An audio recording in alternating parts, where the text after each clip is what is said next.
Hello there my RPG lovers and welcome to another video. Well, here we are again I guess. Daddy! Bastard son. Welcome to the 5th episode of Obscure and Forgotten RPGs and Action Adventures. If this is your first time watching, this is the series of videos where I play some obscure and forgotten games and try to find some hidden gems if possible. You can check out the full playlist if you didn't already. In this video, I selected 5 specific games, like always, and we're going to talk a little bit about all of them. So let's not waste any more time with the intro. Number 5. Legends of Aethereus. Legends of Aethereus is an action RPG that came out on Steam in 2013. This game was successfully funded on Kickstarter, but shortly after it came out on Steam, it got completely abandoned. Probably because they thought the game is going to do a lot better than it did, but the game went completely under the radar. The reception was also not that great, to say the least. A lot of negative reviews were related to the poor technical state of the game upon release, but the game itself was not all that great either. Legends of Aethereus got delisted, so you can't even buy it anymore. I was lucky enough to get the game while it was still available on Steam back in the day, and I can still boot it up. Well, lucky is probably not the best word to use. Even though you can't play this game anymore, you're not really missing that much. Legends of Aethereus had a couple of interesting ideas, and after playing it again for this video, I have to say that I don't hate this game. The gameplay is really stiff, the level design is pretty bad, and the game is literally unfinished. Those are just a couple of notable problems which the game had, but let's start from the beginning. Amidst the chaos, I saw this settler single-handedly take on 8 Kagall warriors before the Serpentika shaman drenched the poor fool in aether venom. It's a miracle the settler survived. This heap sitting there did that? Yes. Either way, the Kagall push isn't the worst of it. Legends of Aethereus had a co-op mode, and the general design of the gameplay feels MMO-ish. You get to make your own character in the beginning, with a pretty extensive character creation menu. The UI design reminds me a lot of MMORPGs from that time period. You can choose between 2 different factions that kinda feel the same, and you jump right in. There is a short little cutscene which doesn't tell you much. Speaking about the cutscene, the story is bare bones, so I'm not even going to talk about it because it's a waste of time. Even accepting quests feels the same like in MMORPGs, but this game felt the need to narrate every single action you do. This stops after a couple of missions, but the tutorial text never stops. Even though these levels are extremely linear and you have a checklist of activities on the side. Many gates have been placed throughout the wild spaces of Aethereus. To open a gate, stand in proximity to highlight it, and then hit the E button to open it. This process can sometimes require a special key. It's clear to me that these people had no idea what they're doing with the level design. When there is literally no room for mistake, why do you feel the need to include heavy hand-holding features? It's beyond me. For example, this quest requires you to visit every zone on the map, just because. You just walk towards the zone, and you need to go back and do the same in the other zone and eventually kill something. No things to explore, a very few things to loot outside of enemy NPCs on that, and it's just a bad experience overall. The gameplay had some interesting ideas, so to break the monotony, let's talk about the positive stuff first. First of all, I think the co-op play could be very fun in this game if they actually bother to finish it. This game had an arena, PvP and PvE fights, and the ability to do quests with up to 4 players, which is pretty cool. The Nexus is your hub area, and you could do some side activities here. If you had the materials, you could build a lot of statues around this place and customize them in a couple of different ways. Then we have the crafting system, which is surprisingly pretty extensive. It reminds me a lot of Dragon Age Inquisition and Greedfall crafting system. You can make a lot of different items with a variety of different materials, assuming you have them. I spent around 20 minutes messing around with the crafting system, and I made a couple of armor pieces and a decent 2-handed sword. Which brings us to the combat system.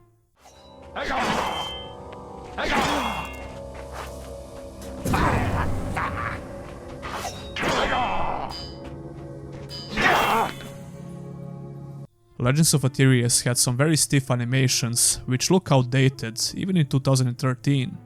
The combat itself was not that good either, but to tell you the truth, there is something I like about it. I can't quite put my finger on it, but something about the gameplay feels pretty fun to me, I don't know. There is an OP thrust attack, which I started abusing, and the rocket skill I got was very useful. Some of these abilities feel pretty decent, but the game falls flat with the enemy types. Every single mob you can fight in the game feels the same. Although I only played a couple of hours in total, and the game was obviously unfinished. I don't see how the boss fights at the end of the level would be even remotely challenging in the co-op play. The progression system feels awkward. It looks like a talent skill tree, but it's actually very simple and pretty boring in general. Even when you get these skills, you need appropriate materials to cast them, which was a pretty stupid design choice. Although when you kill enemies, you'll get showered with insane quantity of different materials. There is some light puzzle solving, but like I said before, the stupid narrator will just tell you everything.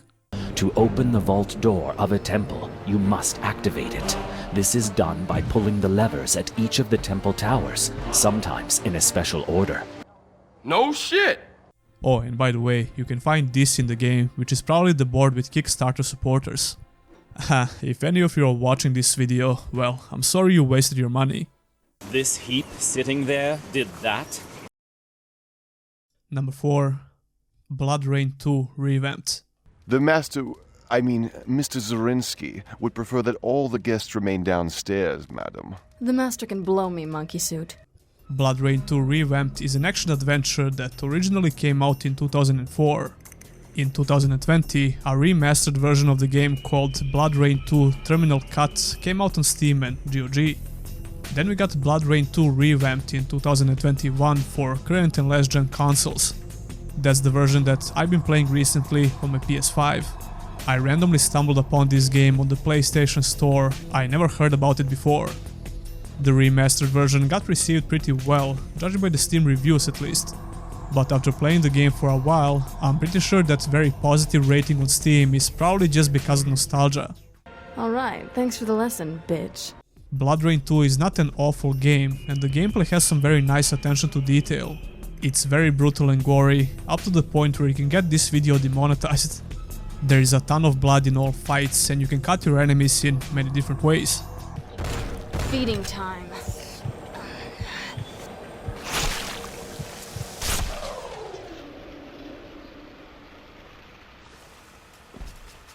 BloodRayne 2 is labeled as a hack and slash game, but I would actually disagree. The majority of important fights in the game are based around the gimmicky mechanic. The gameplay is very stiff and unbalanced, and the main skills you get from the very beginning allow you to cheese the entire game, basically. And it seems like the game actually encourages this playstyle, which is pretty awkward. It definitely has its fun moments, but there are some big problems with the core gameplay mechanics, which makes the game really frustrating. But first of all, the story. Do you know what's worse than blood-sucking vampires? Nazi blood-sucking vampires. Yeah, I'm serious. But I trust she died painfully, like the rest of her family. You Nazi asshole! You play as a vampire called Rain, and the story picks up where the last game ended, apparently. Rain wants to kill her vampire dad, Kagan, who doesn't even recognize her. I thought the whole story of the game is going to be related to Rain trying to kill Kagan, but surprisingly, he dies in this initial cutscene. Rain then spends 60 years trying to kill all of his children, her half-brothers and sisters. Yeah, if she needs more than 60 years to kill them all, we can safely assume that Kagan is not only a blood addict. Never mind, I'm terrible with names. The writing and the dialogue ranges from just okay to I don't have a clue what the fuck they're talking about. Oh, you see, we like a big bang, like a big surprise. True, true. You big surprise, Kitty. Ain't so rough. Wanna play on our side, maybe? Rain has a lot of cheesy one-liners and she acts like a generic superhero, with the vampire theme on top of that, of course. Yeah, kinda stings, huh? There are two types of cutscenes in the game, pre-rendered and in-game engine cutscenes. The in-game cutscenes look appropriate for the original age of the game, while pre-rendered cutscenes look way better. Especially this one shortly after the beginning of the game. I'm not sure, but it seems like some of these cutscenes were improved in the remastered version because this looks pretty damn good for a 2004 game. Although you're mostly going to watch very outdated in-game cutscenes. That being said, I think most of the cutscenes were entertaining and the story is pretty weird but unique in a way. Overall, BloodRayne 2 feels like a B vampire movie when it comes to the story. B stands for badass vampire bitch, of course. Oh my god, you're so stupid. So, suck about the gameplay? Sorry, what about the gameplay? The cheesy nature of the game really got to my head. That's how I like it, honey. The combat system doesn't leave good first impressions. You have a slash and kicking attack, which you'll be using for the entire game, basically. But compared to the feed button that you also get right away, everything else feels a lot weaker. Feeding regenerates your health and you can instantly perform this kill. That's not only what's instant, you can basically kill your enemies instantly as well. Boss-like NPCs are immune to this, but all regular enemies can be killed while feeding. Except the enemies that carry melee weapons, although you can easily get rid of the weapon with a kick attack. It feels very unbalanced, which is a shame because Rayne's arsenal is pretty decent. You get a chain, a gun with a couple of firing modes, a couple of different vampire powers, and some other situational abilities. Yeeting enemies with a chain is almost equally broken as feeding, and this skill is essential in a lot of situations. I mentioned a gimmicky mechanic before, and this is exactly what I meant. The game uses this mechanic for boss fights and solving quote-unquote puzzles.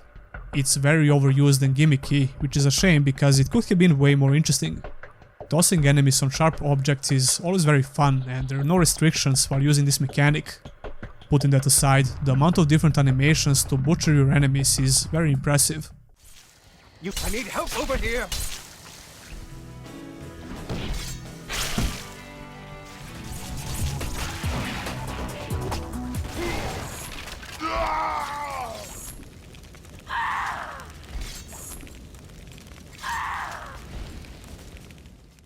It seems like 90% of the development effort was invested into this particular aspect of the game.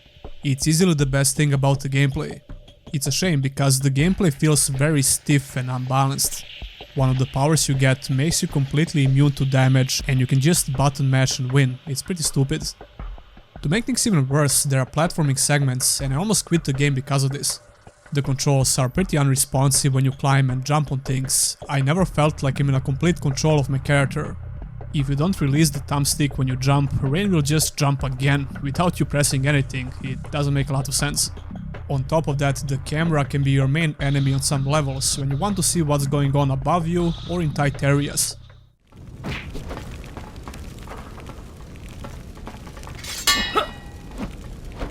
Now here's the thing, I really wanted to love this game because my favorite superhero movie is Blade 1 and 2. What's the matter? You missed that? BloodRayne seems to be inspired a little bit by those movies, but I would say it's mostly inspired by Matrix.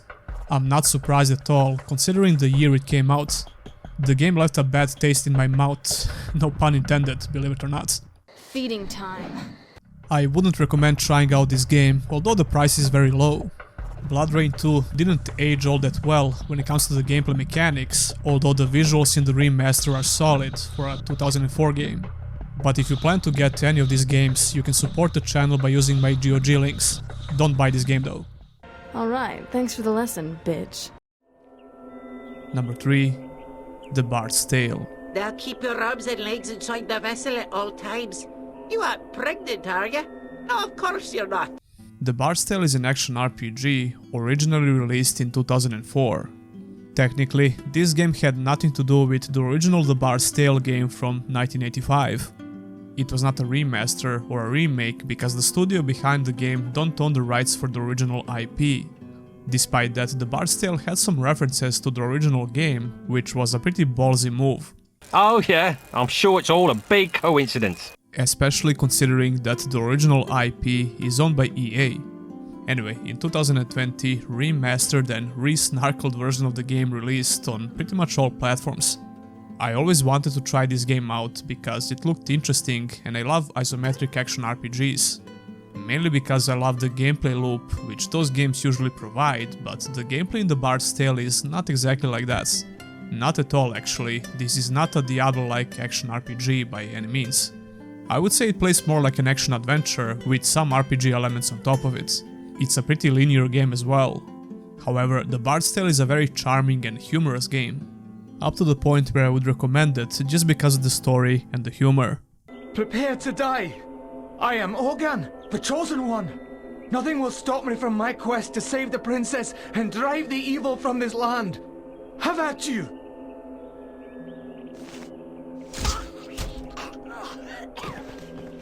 The characters are goofy and downright ridiculous at times, and there are a lot of little cutscenes and funny interactions.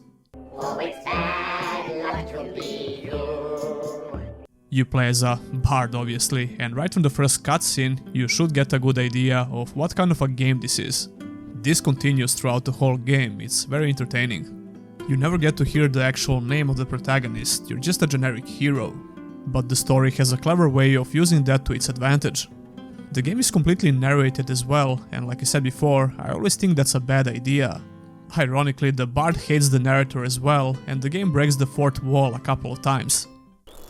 Wait, am I reading that correctly? This can't be right. You'd be surprised. I find all kinds of things inside these beasties. Do I ever tell you about the time I killed this rat and out popped an entire chest? Well, I'm just going to skip those passages in the future. What? That's a major source of income, you cheap, good-for-nothing horses. And so the bard continued on his journey.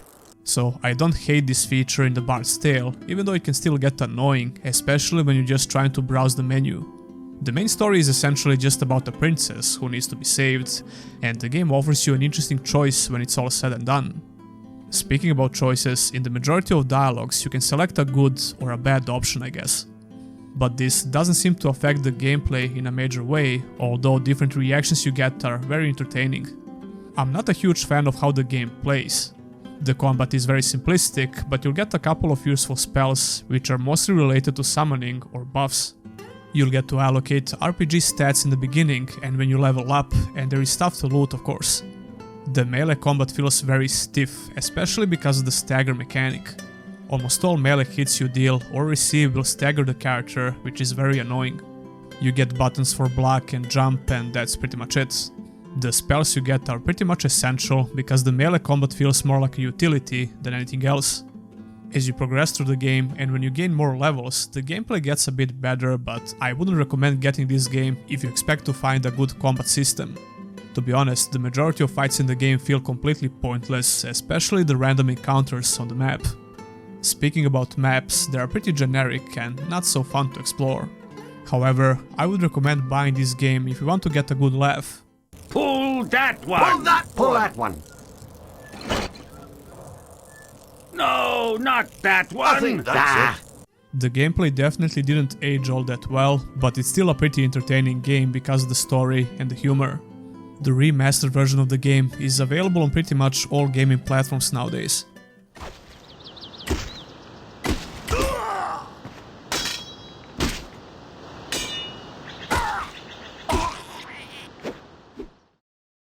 Number 2.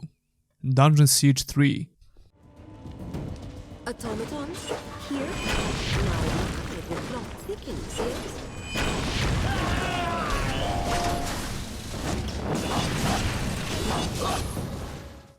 Dungeon Siege 3 is an action RPG that came out in 2011.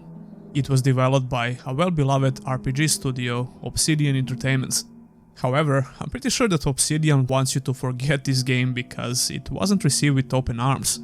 Even though the game itself was pretty decent overall, it had very little resemblance to the classic Dungeon Siege series. At least that's what the fans of this series think. I personally didn't play Dungeon Siege games. I definitely want to play them and possibly include them in one of these future videos. Dungeon Siege 3 plays like many similar games from this time period, and that's not a compliment. The gameplay is very straightforward and pretty simple to understand, with not a lot of depth, especially for an RPG. It's more like a linear action-adventure with some light RPG elements. I feel like I'm saying that a lot when it comes to games from this time period. I covered Sacred 3 in the previous video, and that game basically suffered from the same issues. You get a sequel that's pretty decent on its own, but compared to the previous entries in the series, it's a shadow of its former self. For some reason, the marketing team behind these games thought it was a good idea to streamline the game in order to make it more accessible and console-friendly, I guess. Which is fine, but when you overdo it, it's not surprising that people will react like this. Putting that aside, there is a lot to like about this game, believe it or not. Let's start with the visuals and the setting first. I absolutely love how this game looks. It has a couple of different visual themes that blend together very well.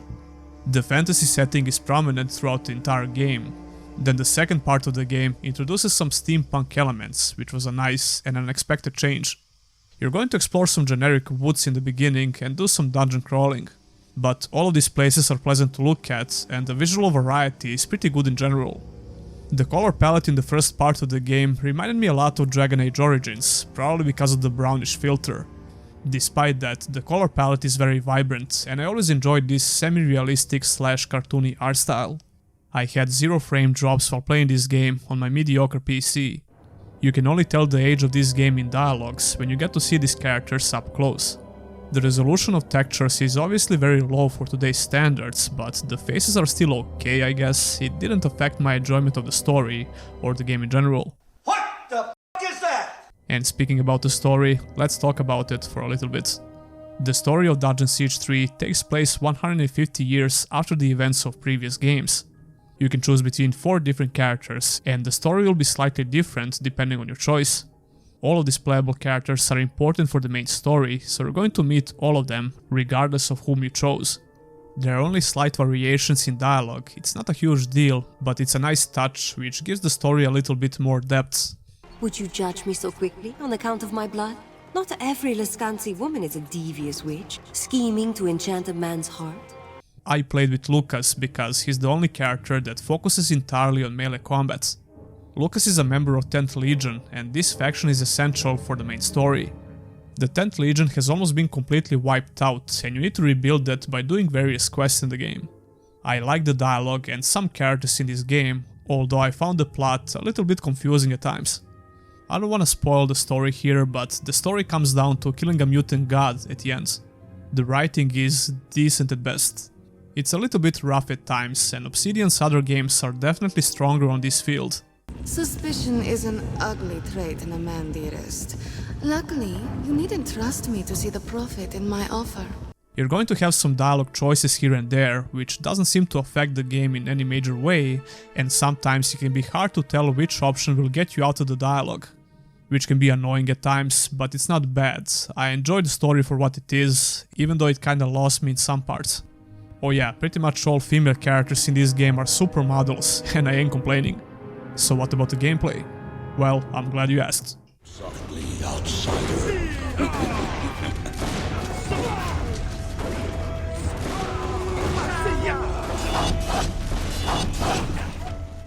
To circle back to my original point of discussion, the game plays like an action-adventure with some light RPG elements. A decent action-adventure which offers you some nice variety of playstyles between these 4 characters. All of these characters get 2 different weapon types, 3 active abilities for these weapons, and some special attacks. Lucas has a sword and a shield for single target damage and 2-handed sword for splash AoE damage. I try to use the 2-handed sword for most of my time with the game, but there will be situations where it's better to switch to sword and board for some quick damage. It also depends on the gear you manage to find and the stats, they are definitely important. The progression is very linear and it doesn't give you a lot of options to build your character.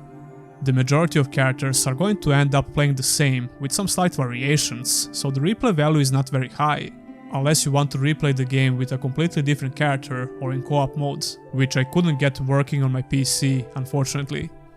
If you play in single player mode, you will get the rest of the playable characters as followers, but you can only get one of them in the party. You can fully customize their gear and abilities as well, which is nice but not very impressive since the progression system itself is not very fun in general. And the follower AI can be very bad at times, especially in boss fights. Speaking of which, the boss fights are okay, but they highlight the biggest problems with the combat system. The melee combat with Lucas can feel very stiff, mostly because of the animation lag. Once you start casting an ability, there is no way to cancel it, which just makes the combat more clunky than it should be and unresponsive. I can count on my one hand all the RPGs and action adventures which do the animation lag properly without feeling clunky and unresponsive, and Dungeon Siege 3 is definitely not one of them. Besides that, the combat feels okay, but yeah, it's definitely more clunky than it should be. Some boss fights have downright bad design, like this one for example, that almost made me quit the whole game. Dungeon Siege 3 reuses a lot of regular elite enemies as boss fights, they only boost their health and sometimes they have an extra attack. It feels cheap and very annoying sometimes. I mean, all games do this to some extent, but it's very overdone in this game.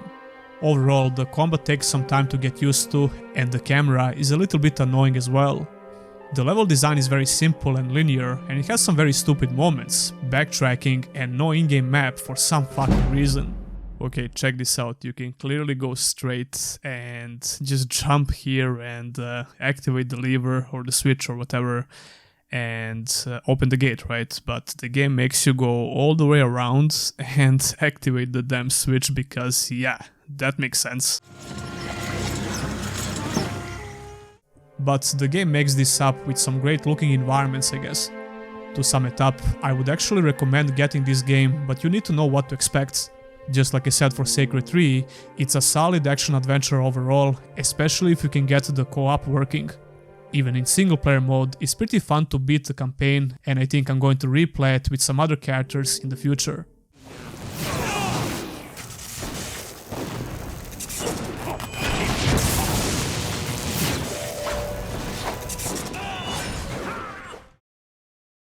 Number 1. Sudeki. Regretfully, your lives will be terminated immediately. Thank you for your cooperation, and have a good day. Kren Systems, making life better. Well, it's polite, if nothing else. Sudeki is an action RPG, originally released in 2004 on Xbox and later on PC. A lot of people recommended this game in previous videos, and I finally decided to check it out. And boy, I was glad I did, because this game is the definition of a hidden gem, if you ask me. Sir, we don't have a clue. If Fable was a JRPG, that's how people describe this game, and I guess there is some truth to that. The release of Fable could also be one of the reasons why this game got overlooked, because they both came out in 2004. Anyway, Sudeki didn't age all that well when it comes to the visuals. It's not an ugly game, the art style still kinda holds up if you can ignore the low resolution textures. Even on 4K and max details, this is the best you're going to get, and I'm totally fine with that. Different cities and areas have a very unique look, which makes the visuals really nice in general. I only had one specific issue with the performance of the game. My whole PC would start stuttering like crazy for a couple of seconds, usually when I open up the menu. It was not very frequent, and everything besides that were great. Sudeki has a very light tone when it comes to the story, although there are some serious moments here and there. You start the game with a character named Tal, and not long after the beginning you're going to get more characters in your party. So yeah, Sudeki is a party-based action RPG. But some main quests in the game will limit your party to certain characters, so you won't get to control all of them all the time. Tal and Ailish are probably the most essential characters, I guess, although all party members have a unique background, unique place in the story, and different gameplay benefits. I agree. It's a soldier's job to march. Scientists are supposed to save energy. The game is filled with in-game cutscenes, and it tries its best to be a storytelling RPG, but it doesn't lack when it comes to the gameplay as well. The main story is based around 3 unique crystals that you need to retrieve from 3 world locations.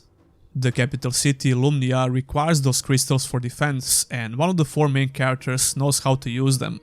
Even though the game doesn't have a crazy amount of different locations, all of them are very unique and different, which makes the exploration really nice. Although the exploration itself is linear, but in a good way. The level design is simple for the most part, and sometimes it's based around specific abilities of these main characters. Tal has the ability to move heavy objects, Ailish can reveal hidden items, Eskel has a jetpack, and Buki can climb with her claws on specific walls. The game takes in consideration all of those unique abilities when you need to do some specific puzzles, but it's not so frequent. I didn't find this aspect of the game boring like in some other action adventures and RPGs. These 4 characters are all unique in a way, and the game straight up tells you this. The god Tetsu will occasionally speak with them individually and bless them with unique skills and new armor. I honestly didn't expect to like the story that much. However, I ended up loving it at the end. All main characters are pretty memorable and interesting, and the game tries its best to give them a proper place in the story. The story has a decent amount of depth and lore, and the writing is good. I enjoyed the majority of dialogue throughout the game. The portal system, or Shadow Nexus, was made centuries ago, before the time of separation. It is how we anthropomorphs arrived here. At least when it comes to the main story, everything else is usually very goofy and kinda generic.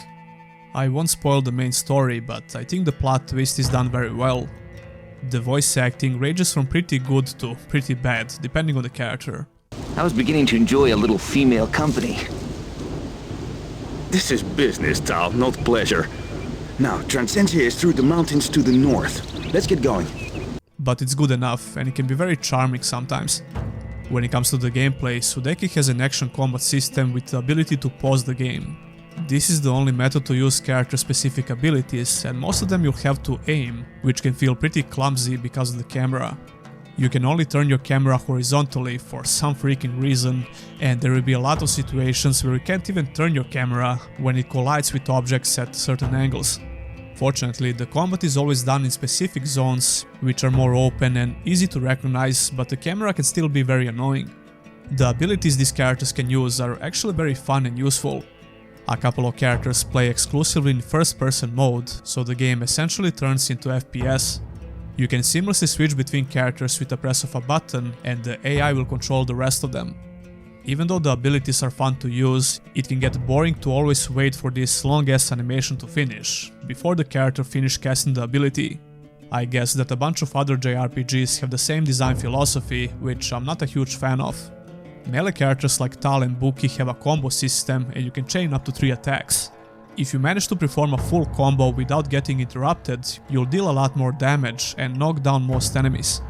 I think the melee combat is solid, but it would be a lot better if the camera was not so janky. The boss fights are okay for a 2004 game, but they're not that hard at all. If you focus on a melee character, it will be harder compared to ranged characters. Like I said before, sometimes the game will make you play with certain characters because of the story. And it's usually because there is a certain puzzle you need to solve with unique character abilities. The enemy types are pretty cool. Overall, I enjoyed the gameplay in Sudeki, despite all the issues I mentioned. It's a fun little game that should take you around 10 to 15 hours to complete. It's a real hidden gem, and a lot of people who played it would agree.